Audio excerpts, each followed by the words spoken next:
Nah, kejahatan yang kedua adalah kejahatan terhadap kemanusiaan yang diatur dalam pasal 9 Undang-Undang Pengadilan HAM. Bagaimana rumusan deliknya? Salah satu perbuatan yang dilakukan sebagai bagian dari serangan yang meluas atau sistematik yang diketahuinya bahwa serangan tersebut ditujukan secara langsung terhadap penduduk sipil. Berupa apa perbuatannya? Bisa berupa pembunuhan, bisa berupa pemusnahan, bisa berupa perbudakan, pengusiran atau pemindahan penduduk secara paksa, perampasan kemerdekaan atau perampasan kebebasan fisik lain secara sewenang-wenang yang melanggar asas-asas atau ketentuan pokok hukum internasional, penyiksaan, perkosaan, perbudakan seksual, pelacuran secara paksa, pemaksaan kehamilan, pemandulan atau sterilisasi secara paksa, atau bentuk-bentuk kekerasan seksual lain yang setara. Atau penganiayaan terhadap suatu kelompok tertentu atau perkumpulan yang didasari persamaan paham politik, ras, kebangsaan, etnis, budaya, agama, jenis kelamin, atau alasan lain yang telah diakui secara universal sebagai hal yang dilarang menurut hukum internasional, penghilangan orang secara paksa, atau kejahatan apartheid, atau diskriminasi yang didasarkan pada warna kulit. Ya, perbuatan-perbuatan sangat banyak. Tetapi baru dikatakan sebagai kejahatan terhadap kemanusiaan kalau perbuatan-perbuatan ini dilakukan sebagai bagian dari serangan yang meluas atau sistematik. Yang diketahuinya serangan itu ditujukan secara langsung terhadap penduduk sipil. Kalau genosida, tadi ciri khasnya adalah adanya maksud dari pelaku untuk menghancurkan atau memusnahkan kelompok tertentu. Kalau kejahatan terhadap kemanusiaan, cirinya adalah adanya serangan yang meluas atau sistematik. Nah, jadi unsur-unsur dari kejahatan terhadap kemanusiaan, apa perbuatannya? Ada beberapa perbuatan seperti yang disebutkan dalam pasal 9. Pembunuhan, pemusnahan, perbudakan, dan seterusnya. Unsur yang kedua dilakukan sebagai bagian dari serangan yang meluas atau sistematik. Ya, yang kedua ini ciri khas dari kejahatan terhadap kemanusiaan. Yang ketiga, diketahuinya bahwa serangan tersebut ditujukan secara langsung terhadap penduduk sipil. Bagaimana penjelasannya? Bentuk perbuatan kejahatan terhadap kemanusiaan sama dengan genosida bersifat limitatif alternatif. Hanya saja bentuk perbuatan kejahatan terhadap kemanusiaan lebih banyak dibanding dengan genosida, yaitu 10 bentuk perbuatan. Sementara genosida hanya 5 bentuk. Kemudian yang kedua, kejahatan terhadap kemanusiaan sama dengan genosida menghendaki pelakunya punya sikap batin dolus malus atau kesengajaan sebagai maksud. Jadi bentuk kesengajaan yang spesifik, kesengajaan sebagai maksud atau dolus malus.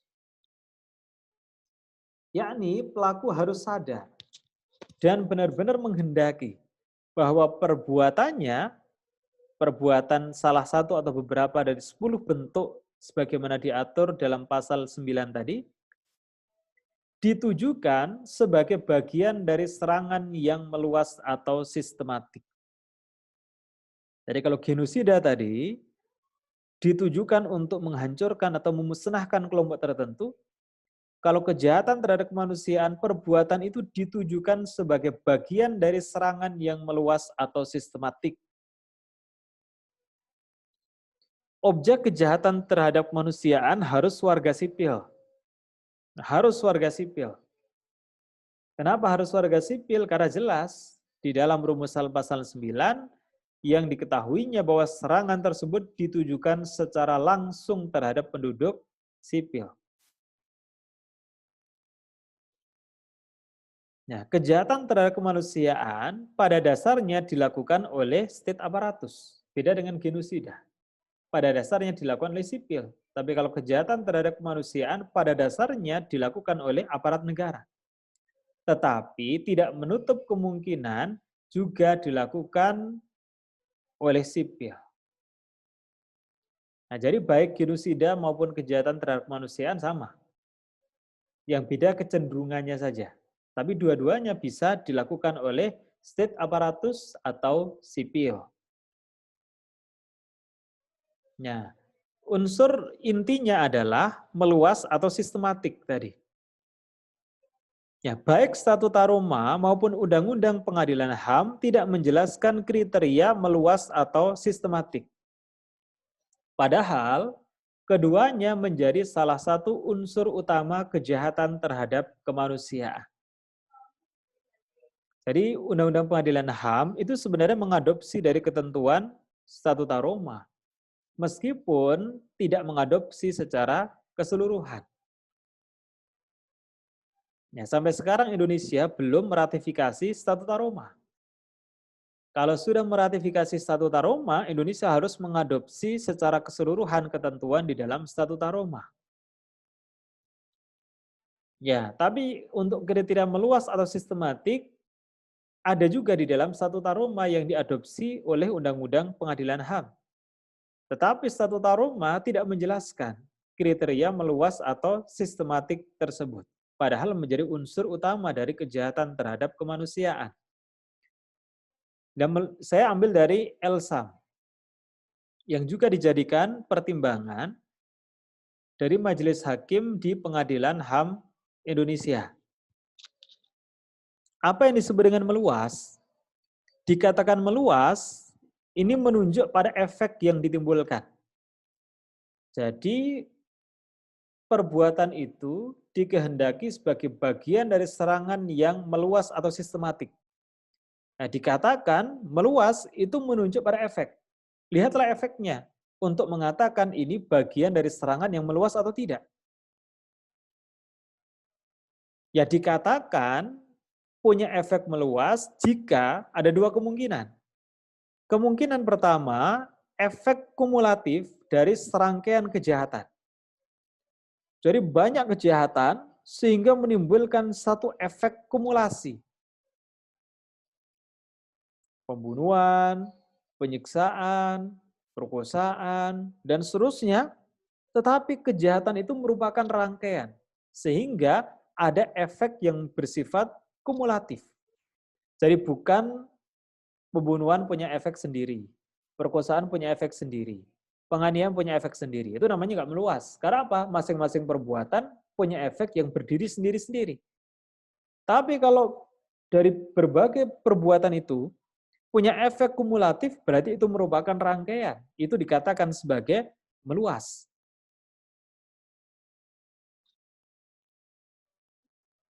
Ya, misalnya, nanti saya contohkan. Kemudian bisa juga dikatakan meluas, efeknya tunggal. Jadi bukan efek kumulatif dari serangkaian kejahatan, tapi efek tunggal dari sebuah kejahatan saja. Jadi satu kejahatan tapi punya efek tunggal. Syaratnya efek tersebut punya besaran yang luar biasa. Nah, sebagai contoh, kasus meninggalnya wartawan Udin, wartawan Bernas, yang sampai sekarang pelaku yang sebenarnya belum ditemukan, terjadi pada masa Orde Baru. Jadi ketika itu Udin dikenal sebagai wartawan yang sangat kritis terhadap penguasa.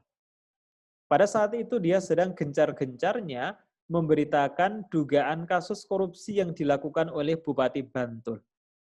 Ya, pada suatu malam dia didatangi oleh beberapa orang, kemudian dilakukan penganiayaan sampai berlumuran darah, akhirnya ditemukan dalam keadaan yang sudah sangat mengenaskan, dilarikan ke rumah sakit dan akhirnya meninggal dunia. Kalau dianggap sebagai kejahatan biasa, katakanlah sebagai pembunuhan, maka sekarang sudah daluarsa. Kenapa? Karena sudah melampaui 18 tahun sejak kasus itu terjadi. Ya, tetapi kalau dianggap itu sebagai kejahatan terhadap kemanusiaan, tidak ada masa daluarsa. Karena pelanggaran HAM yang berat merupakan unforgettable crime. Kejahatan yang tidak terlupakan oleh umat manusia sehingga tidak mengenal masa daluarsa. Bagaimana bisa? Kasus Udin hanya satu orang yang terbunuh dianggap sebagai kejahatan terhadap kemanusiaan atau kejahatan yang punya efek meluas. Ya sekalipun yang menjadi korban adalah satu orang, kejahatan yang dilakukan hanya satu, tetapi menimbulkan efek tunggal yang punya besaran luar biasa. Apa itu efeknya? Pembungkaman kebebasan pers. Nah, makanya kasus Udin itu ada yang berpendapat tetap bisa diusut pelakunya karena merupakan kejahatan terhadap kemanusiaan yang tidak mengenal masa daluarsa. Nah, dulu pernah memang ada orang yang mengaku sebagai pembunuh Udin, namanya Iwi. Itulah yang kemudian sekarang dikaitkan dengan kasus novel Baswedan. Iwi ini dulu pernah ditetapkan sebagai tersangka oleh polisi sebagai pembunuh Udin. Kemudian sampai di pemeriksaan pengadilan, akhirnya terungkap karena dia didampingi oleh pengacara-pengacara yang canggih. Terungkap kalau Iwi ini sebenarnya adalah pelaku bayaran. Jadi dia bukan pelaku yang sesungguhnya, tapi dia disuruh mengaku dengan imbalan tertentu dari polisi. Ya, akhirnya dia dibebaskan oleh majelis hakim. Nah, tapi sampai sekarang juga belum ketemu siapa pelaku yang sesungguhnya. Udah lebih dari 18 tahun. Mungkin 20 tahunan. Nah, sama dengan kasus novel, dikhawatirkan dua orang yang menjadi terdakwa sekarang yang berasal dari kepolisian. Dan anehnya tiba-tiba dia mengaku sebagai penyiram air keras terhadap novel Baswedan, itu dikhawatirkan seperti Iwi. Dia hanyalah bayaran. Kejanggalannya juga dilihat dari tuntutan jaksa penuntut umum yang hanya 1 tahun. Kalau digunakan pasal 253 ayat 3 ya. Ayat berapa saya lupa itu. Ancaman pidananya kan 7 tahun. Berarti hanya 1/7 dari ancaman pidana maksimal. Ini terlihat janggal. Maka ada yang menduga-duga kalau dua terdakwa itu adalah terdakwa yang dibayar untuk pura-pura mengaku untuk menutupi aktor intelektual dari penyiraman air keras terhadap novel Baswedan. Nah, jadi dikatakan meluas itu bisa berupa efek kumulatif dari serangkaian kejahatan atau efek tunggal dari sebuah kejahatan yang memiliki besaran luar biasa. Nah, lantas kapan disebut sistematis? Ini alternatif ya, bisa meluas atau sistematis. Kalau tidak meluas, ya sistematis. Menunjuk pada pola kejahatan yang berupa pengulangan non-insidental. Dan dilakukan dengan cara yang teratur. Jadi kejahatan itu tidak dilakukan sekali. Tapi kejahatan itu dilakukan berulang-ulang dan bersifat non-insidental. Artinya apa? Terencana. Dilakukan dengan cara-cara yang teratur. Jadi polanya tuh kelihatan. Sekarang membunuh, besok merkosa, besok menganiaya. Ada pola-polanya. Dengan kata lain, dikatakan sistematis jika diorganisasikan secara rapi dan mengikuti pola tertentu yang terus-menerus berdasarkan perencanaan. Jadi perbuatannya itu berpola. Dan direncanakan dengan baik, bukan bersifat non-insidental. Nah, dikatakan sistematis kalau itu bukan hanya satu kejahatan, tapi berupa kejahatan yang diulang-ulang dengan perencanaan yang rapi dan dilakukan dengan cara teratur atau memiliki pola tertentu. Nah, sekarang kita lihat bagaimana contohnya yang pernah terjadi di Indonesia. Kasus Tanjung Priok yang terjadi pada masa Orde Baru.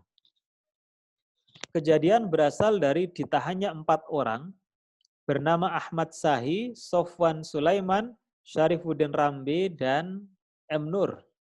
yang diduga terlibat pembakaran sepeda motor Babinsa atau Bintara Pembina Desa, bagian dari ABRI kalau sekarang TNI. Tanggal 12 September 84 diadakan tablik akbar di Jalan Sindang oleh Amir Biki, salah seorang tokoh masyarakat setempat. Di dalam ceramahnya, Amir Biki menuntut pada aparat keamanan untuk membebaskan 4 orang jamaah musola As-Sa'adah yang ditahan oleh ABRI atau oleh Babinsa. Ya, setelah mengetahui keempat orang tersebut belum dibebaskan pada pukul 23.00, maka 12 September 84 Amir Biki mengerahkan massa ke kantor Kodim Jakarta Utara dan Polsek Koja. Massa yang bergerak ke arah Kodim di depan Polres Metro Jaya Metro Jakarta Utara dihadang oleh satu regu Arhanud atau pasukan pertahanan udara yang dipimpin Sersan II Sutrisno Mascung di bawah komando Kapten Srianto dari Kodim Jakarta Utara. Situasi berkembang sampai terjadi penembakan yang menimbulkan korban sebanyak 79 orang, yang terdiri dari korban luka sebanyak 55 orang dan meninggal 24 orang. Korban diangkut ke RSPAD Gatot Subroto dengan menggunakan truk yang sebelumnya digunakan untuk membawa pasukan. Seluruh korban luka yang dirawat di RSPAD Gatot Subroto setelah sembuh langsung ditahan di Kodim Jakarta Pusat, Laksusda 5 Jaya, Pomdan 5 Jaya, kemudian Pomdam 5 Jaya, dan Rumah Tahanan Militer Cimanggis. Selama dalam penahanan, para korban mengalami penyiksaan. Korban yang meninggal dikuburkan di tempat terpencil dan tanpa memberitahukan kepada keluarganya. Setelah peristiwa, aparat TNI melakukan penggeledahan dan penangkapan terhadap orang-orang yang dicurigai mempunyai hubungan dengan peristiwa Tanjung Priok. Sekitar 160 orang ditangkap tanpa prosedur dan surat perintah penangkapan dari yang berwenang. Para korban ditahan di Laksusda Jaya Keramat 5, Mapomdam Guntur, dan RTM Cimanggis. Nah, para aktivis Islam yang dijadikan sasaran aparat adalah para aktivis yang seringkali menunjukkan penolakan terhadap Pancasila sebagai asas tunggal. Jadi pada masa Orde Baru tidak ada asas lain yang boleh eksis di Indonesia kecuali Pancasila. Partai politik harus berasaskan Pancasila. Organisasi kemasyarakatan harus didasarkan Pancasila. Beda dengan sekarang. Bisa berasaskan agama. Maka ada partai politik yang berasaskan agama. Nah, bagaimana analisisnya? Dilihat perbuatannya dulu. Masuk enggak dalam perbuatan yang diatur dalam pasal 9. Oh iya, ada pembunuhan, ada perampasan kemerdekaan atau perampasan kebebasan fisik lain secara sewenang-wenang yang melanggar ketentuan pokok hukum internasional. Artinya apa?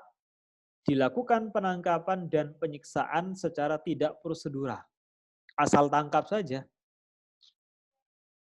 Padahal untuk melakukan penangkapan itu ada prosedurnya. Kemudian ada nggak unsur meluasnya? Dilihat dari korbannya tadi. Untuk melihat ini meluas atau tidak. Korbannya masif, sebanyak 79 orang, yang terdiri dari korban luka sebanyak 55 orang dan meninggal 24 orang. Kemudian diikuti dengan penangkapan secara sewenang-wenang dan penyiksaan terhadap sekitar 160 orang aktivis Islam di berbagai tempat. Berarti timbul efek kumulatif dari serangkaian kejahatan yang dilakukan oleh aparatur negara.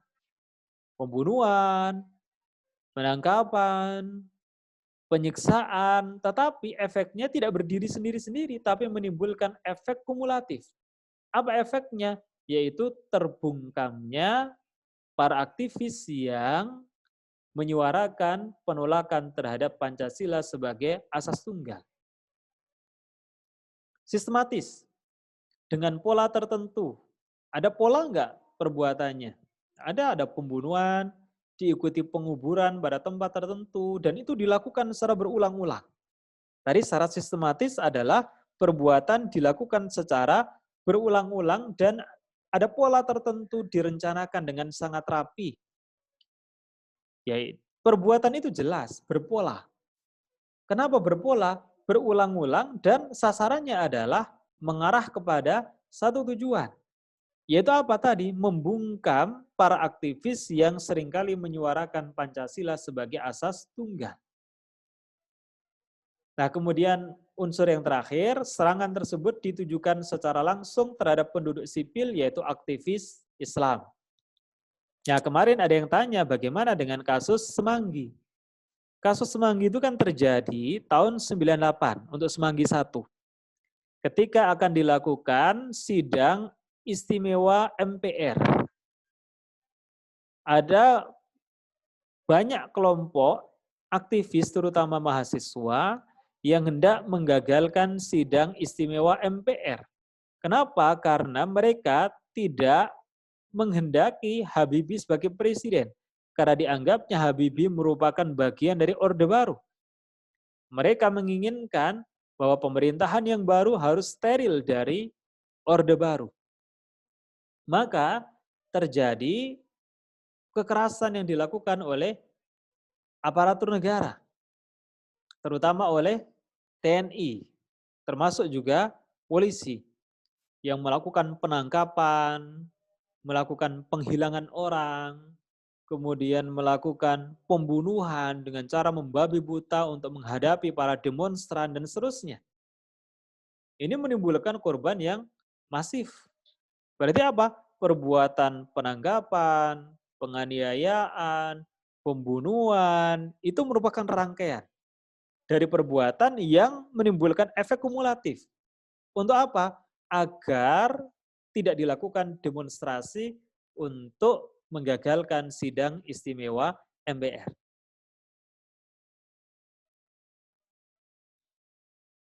Nah, oleh karenanya maka kasus Semanggi itu merupakan kejahatan terhadap kemanusiaan. Nah, maka sampai dengan sekarang orang tidak pernah melupakan terjadinya kasus Semanggi 1 maupun Semanggi 2. Kenapa? Karena tadi kejahatan HAM yang berat atau pelanggaran HAM yang berat itu merupakan unforgettable crime. Kejahatan yang tidak pernah terlupakan oleh umat manusia. Termasuk juga sampai sekarang para aktivis hak asasi manusia selalu menuntut dilakukan pemeriksaan terhadap orang-orang yang terlibat di dalam peristiwa G30 SPKI tahun 65. Tahun 65. Ketika itu kan memang negara melalui aparaturnya melakukan penghangusan terhadap orang-orang yang ada kaitannya dengan unsur PKI. Jadi yang anak PKI, cucu PKI, udah pokoknya dihabisi semua. Ditangkap, dibunuh, dan seterusnya. Itu kejahatan terhadap kemanusiaan. Oleh karenanya maka sampai sekarang masih terus banyak yang mendorong agar penguasa melakukan pengusutan terhadap kasus pelanggaran HAM yang berat di masa lalu atau sebelum adanya Undang-Undang Pengadilan HAM tahun 2000. Ya, kalau nanti mau diadili, ya diadili melalui pengadilan HAM ad hoc dengan menerapkan asas retroaktif. Ini unsur-unsur kejahatan terhadap kemanusiaan.